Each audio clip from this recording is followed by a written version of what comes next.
Mr. Engdahl, with this new development, the news of Gaddafi being killed, does this mean peace in Libya? I don't think at all it means peace. What we're seeing is the gruesome next chapter in what's going to be a mob rule in that country of different tribal groups competing for power and oil control. And this was predictable from the beginning when the Pentagon started training these activists and secretly arming the insurgents back over a year ago even. So I think Libya is in for a period of horrendous chaos after the NATO bombing that's brought parts of Libya back to the Stone Age. So this is not at all an omen for justice and democracy by any means. All right, let's just talk about the footage that's been being shown all around the world now. The UN Human Rights Council, they want to probe into the circumstances of Gaddafi's death. What do you think that will achieve? Well, at least it puts the pressure on this so-called Transitional National Council.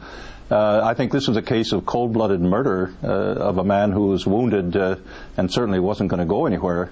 And the way it was done was just gives an idea of what the moral values are of this new regime in Libya. And it's certainly not a step forward. It's a step backwards.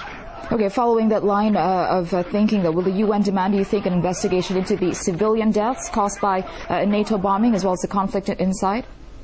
Well, I think the UN should demand that. If they're at all concerned with human values, they should demand that exactly, because the civilian deaths that have taken place from the NATO bombing, and not so much from Gaddafi's activities or Gaddafi's troops, that, according to eyewitness accounts from journalist friends of mine, has just been horrific. Okay, now this certainly has taken one path, the result right now, Gaddafi being killed. Is this what NATO had been gunning for to begin with, or would it have rather seen him in court? I don't think they wanted him in court, frankly, because things would have come out about U.S. activities and things would have come out about Libya that NATO wasn't particularly eager to have come under the spotlight. So for them, it's interesting how all these arch criminals who are opposed to the Pentagon come to court trial and then suddenly die, before they get a chance to have justice or whatever.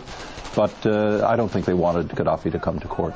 Okay, now this, of course, the whole world is watching, but more importantly, the Arab world is certainly keeping a close eye on what's happening in Libya. And when they see blood on the hands of both NATO as well as the new government's fighters, what kind of signal could this be sending to other countries under dictatorship, coming both from Western powers as well as armed groups or rebel groups?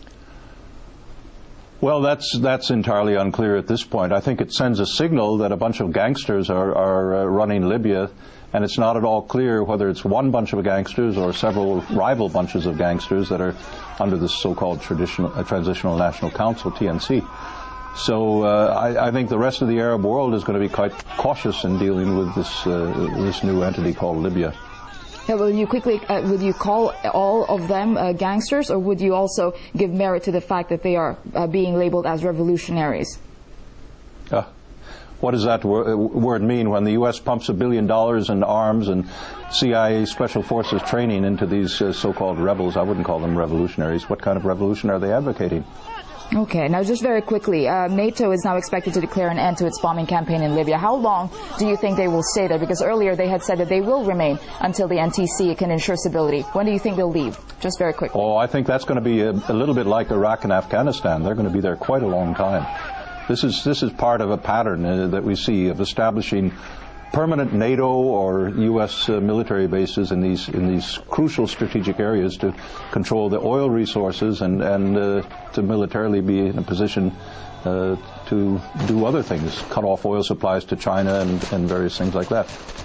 Okay, thanks very much for your insight there. Author F. William Engdahl talking to us live from Germany. Thank you.